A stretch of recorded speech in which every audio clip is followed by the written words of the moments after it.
Hello guys, स्वागत है आपके इस यूट्यूब चैनल में। आज हम लोग पढ़ेंगे क्लास 10th 2024 के 801 HG का पेपर, जो कि हाल ही में 22 तारीख को हुई है। इसको हम लोग हल करेंगे। इसमें बहुविकल्प फर्स्ट क्वेश्चन बहुविकल्प कह रहा है। देखिए, इसमें क्वेश्चन कह रहा है कि वैदेही वनवास के रचनाकार हैं। तो वैदेही वनवास के रचनाकार अयोध्या सिंह उपाध्याय हरिवंश जी है। ये होगा क्वेश्चन नंबर सी। और देखिए, दूसरा में कह रहा है कि प्रयोगवाद के कवि है। प्रयोगवाद के कवि कौन जी है? तो अगेर जी है। और देखिए, तीसरा में कह रहा है कि भाव विलास के रचनाकार है। भाव विलास के रचनाकार देव जी है। देखिए, छात्रावास, चौथा में कह रहा है छात्रावास दशक किनकी रचना है? छात्रावास दशक किसकी? तो भूषण की है। देखिए, अब इसमें पांचवा क्वेश्चन कर रहा है कि कला और बूढ़ा चांद के रचनाकार है। कला और बूढ़ा चांद के रचनाकार सुमित्रानंद पंत जी हैं। इसमें देखिए, अब 6 क्वेश्चन कह रहा है कि नीड़ का निर्माण फिर से किस विधा की रचना है? तो वो है आत्मविधा की रचना है। और देखिए, इसमें 7वां कह रहा है कि निम्नलिखित में शुक्ल युग के लेखक है। शुक्ल युग के लेखक अमृत राय हैं। इसके बाद 8वां क्वेश्चन कह रहा है इसमें निम्नलिखित कथन में कौन सा कथन सत्य है? तो इसमें जो शशांक के रचनाकार आचार्य रामचंद्र शुक्ल जी है, यही विकल्प सही है। 9वां क्वेश्चन कर रहा है कि परीक्षा गुरु की विधा के रचनाकार है। परीक्षा गुरु किस विधा के रचनाकार है? तो परीक्षा गुरु किस विधा की रचना है? तो वो उपन्यास विधा की रचना है। अब देखिए, 10वां क्वेश्चन कर रहा है कि वाल्भट्ट की आत्मकथा के रचनाकार। वाल्भट्ट आत्मकथा के रचनाकार है हरिवंश राय। हजारी प्रसाद द्विवेदी हैं। इसमें 11वां क्वेश्चन कर रहा है कि रस के कितने अंग है? रस के मुख्य रूप से 4 अंग है। अब देखिए, पायो जी बराबर में कह रहा है कि पायो जी मायोर मैंने रतन धन पायो पंक्ति में कौन सा अलंकार है? देखिए, वर्णों की आवृत्ति बार बार हुई है, तो ये यहाँ हो जाएगा रूपक अलंकार। 13वां क्वेश्चन कह रहा है कि सरोठा के पहले में चरण में कितनी मात्राएं हैं? हम लोग जानते हैं कि जो पहला और तीसरा चरण में कितना होता है? 11-11। और देखिए, दूसरा और मतलब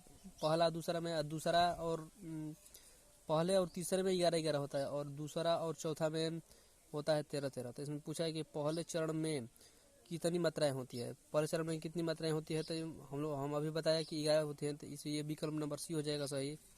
और देखिए, 14वां इसमें क्वेश्चन कर रहा है कि निर्दय शब्द में प्रयुक्त उपसर्ग। तो देखिए, नीर, तो ये विकल्प नंबर सी हो जाएगा सही। अब देखिए, नीलगाय में कौन सा समास है? नीलगाय में कर्मधारय समास। खेत का तत्सम रूप होता है क्षेत्र। और देखिए, युष्मद शब्द की पंचमी विभक्ति बहुवचन के रूप है। तो युष्मत हो जाएगा ये विकल्प नंबर सी। और भववाच्य में किसकी प्रधानता है? भववाच्य में क्रिया की प्रधानता होती है। वाक्य में कितने तत्व हैं? वाक्य में कितने तत्व हैं? तो वाक्य में कितने तत्व हैं? तो 2 तत्व हैं। देखिए, अविकारी पद के अन्य किस नाम से जाना जाता है? अविकारी पद को अन्य अव्यय पद नाम से जाना जाता है। तो ये विकल्प नंबर बी का मतलब बी क्वेश्चन मतलब सही हुआ। अब देखिए, इसमें हम लोग देखेंगे वर्णात्मक प्रश्न। वर्णात्मक प्रश्न में आप लोग इसका मतलब सारांश लिख लेंगे और लिखाएंगे अंश। उसी प्रकार से अथवा में इसका इसमें भी दिखाएंगे तो अंक से व्याख्या करना है। और इसमें पढ़कर मतलब इससे कह रहा है, इसमें ईर्ष्या से बचने के लिए लोगों को किस प्रकार की आदत छोड़नी पड़ती है? इसमें लिखा है ईर्ष्या से स्वभाव। देखिए, जो व्यक्ति ईर्ष्यालु स्वभाव के होते हैं उसे फालतू बातों के बारे में सोचने की आदत छोड़नी पड़ेगी। मतलब फालतू बातों को मतलब सोचने के आदत छोड़ने के इसमें कह रहा है। तो इससे ये इसमें 3rd क्वेश्चन का आंसर यहाँ से यहाँ तक होगा, यहाँ से यहाँ तक। अब देखिए, इसमें कह रहा है कि निम्नलिखित पद्यांश पर आधारित प्रश्नों के 3 प्रश्नों के उत्तर देना है। तो देखिए, इसमें कह रहा है इसको संदर्भ लिखना है। इस क्वेश्चन को आप लोग पढ़ेंगे पहले। इसमें दूसरा में कह रहा है जो रेखांकित है इसका व्याख्या करना है। और देखिए, इसमें तीसरा कर रहा है पद्यांश के मनमोहन मूर्ति किसके प्रयुक्त, मतलब इसमें कौन सा अलंकार है और किसके द्वारा मतलब प्रयुक्त किया गया है? आप लोग पढ़े ही होंगे, आप लोग जानते होंगे, लिख लेंगे आप लोग। और इसमें देखिए, अथवा में कर रहा है, अथवा में भी उसी प्रकार से कार्य करना है। और देखिए, जो इसमें क्वेश्चन नंबर 3 कह रहा है कि अवतरित संदर्भ सहित व्याख्या जो संस्कृत में दिया है, इसका आप लोग को बताना है, अर्थ व्याख्या करना है और अनुवाद भी, मतलब इसका अर्थ मतलब लिखना है संस्कृत में, इसको हिंदी में आप लोग करना है, तो आप लोग इसको कर लीजिएगा। और इसमें चौथा पे कह रहा है कि संदर्भ सहित निम्नलिखित इसका भी अनुवाद करना है और संदर्भ भी लिखना है। और देखिए इसमें पांचवा कह रहा है कि खंड काव्य पर प्रश्नों के किसी एक प्रश्न का उत्तर देना है। जो प्रश्न दिया है इसमें से केवल एक, या तो इसको करें या तो इसको करें, तो इसमें आप कोई भी कर सकते हैं, दोनों में से आपके जिले के अनुसार मतलब होता है खंड काव्य, अपने टीचर से पूछ सकते हैं।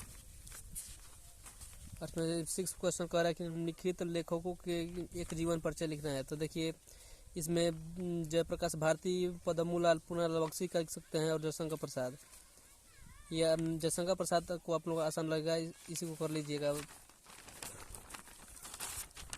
इसमें ख नंबर कह रहा है कि निम्नलिखित कवियों में से किसी एक कवि का जीवन परिचय लिखना है। तो देखिए सूरदास हैं, मैथिली शरण गुप्त, माखनलाल चतुर्वेदी हैं, तो इसका सूरदास को आप लोग कर लीजिएगा, आसान पड़ता है। इसमें 7वां में कर निम्नलिखित पाठ्य पुस्तक में कंठस्थ कोई श्लोक लिखना है जो इस प्रश्न पत्र में ना आया। तो जो इस प्रश्न पत्र में